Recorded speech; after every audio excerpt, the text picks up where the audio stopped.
بسم اللہ الرحمن الرحیم۔ الماس روحی بچوں نیشاپور ایران کا قدیم شہر ہے جو خراسان کے صوبے کا صدر مقام تھا۔ وہاں ایک سوداگر تھا جو خود کو نہایت عقل مند سمجھتا تھا۔ وہ شہر شہر گھوم کر اپنا تمام مال تجارت فروخت کر دیتا تھا۔ اسے جب کاروبار میں نفع ہونے لگا تو دوسروں کے مقابلے میں کامیاب انسان سمجھتے ہوئے اس نے خود کو عقل کہلوانا شروع کر دیا اور لوگ اسے اسی نام سے جاننے لگے۔ عقل کا اصل نام نصیر الدین تھا۔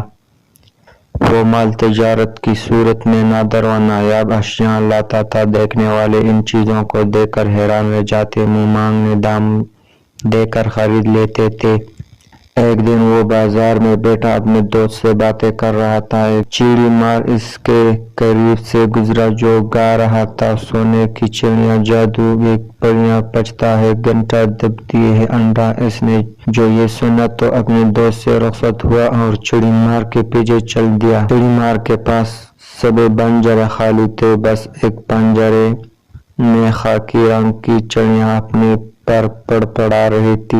سوداگر چلتے چلتے سوچنے لگا کہ سونے کی چڑیا مجھے خرید لینی چاہیے۔ اگر یہ واقعی سونے کا انڈا دیتی ہے تو پھر مجھے اتنی محنت نہیں کرنا پڑے گی۔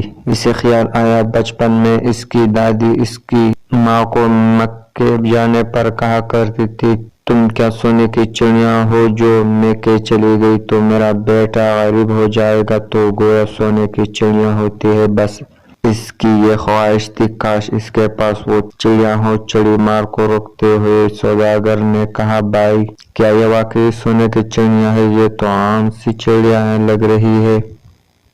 چڑی مار نے اسے اوپر سے نیچے تک دیکھا اور جان گیا کہ کوئی بیوقوف شخص ہے جو امیر ہونا چاہتا ہے۔ اس نے یقین دلایا: بھائی، چڑیا نہیں، جادو کی پریاں ہے۔ چوتھی رات کو جب دور کہیں گجر بجتا ہے، یہ سونے کا انڈا دیتی ہے۔ اس چڑیا نے مجھے امیر کر دیا ہے۔ میرے گھر میں اب تک 10 انڈے دے چکے ہیں۔ میرے ملک چلو، وہاں میرے بڑے شاہانہ ٹاٹ پاٹ ہے۔ میں اسے نہیں بیچتا، مگر یہ اپنے مالک کو صرف 10 انڈے دیتی ہے۔ اس کے بعد اگر کوئی اسے خرید لے پھر اس کے پاس مزید 10 انڈے دوسرے مالک کو دے دے گی۔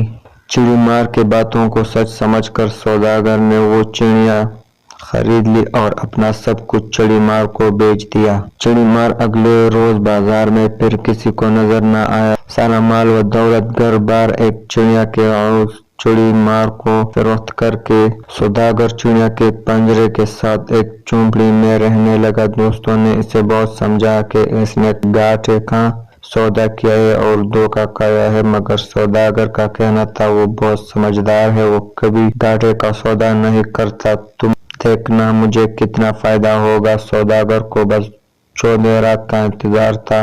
آخر وہ رات آ گئی۔ سوداگر بہت خوش تھا کہ اس کی چڑیا سونے کا انڈے دے گی۔ پوری رات جاگتا رہا۔ چڑیا پنجرے میں کبھی سوتی اور کبھی پڑپڑاتی رہتی۔ آخر صبح ہونے لگی، گجر بجا اور سوداگر سو گیا۔ جب اس کی آنکھ کھلی تو وہ پنجرے کے پاس گیا تو پنجرے میں انڈا نہیں تھا۔ وہ سر پکڑ کر بیٹھ گیا، بہت پچھتایا اور اس نے سبق سیکھا: غیر ضروری خود اعتمادی، غرور و تکبر کبھی کبھار انسان کو بچتانے پر مجبور کر دیتا ہے۔ اگر ویڈیو اچھی لگے ہو تو دوستوں کے ساتھ شیئر کرو اور میرے پیج کو فالو اور لائک ضرور کرو، اور یوٹیوب پر دیکھ رہے ہو تو سبسکرائب کرو۔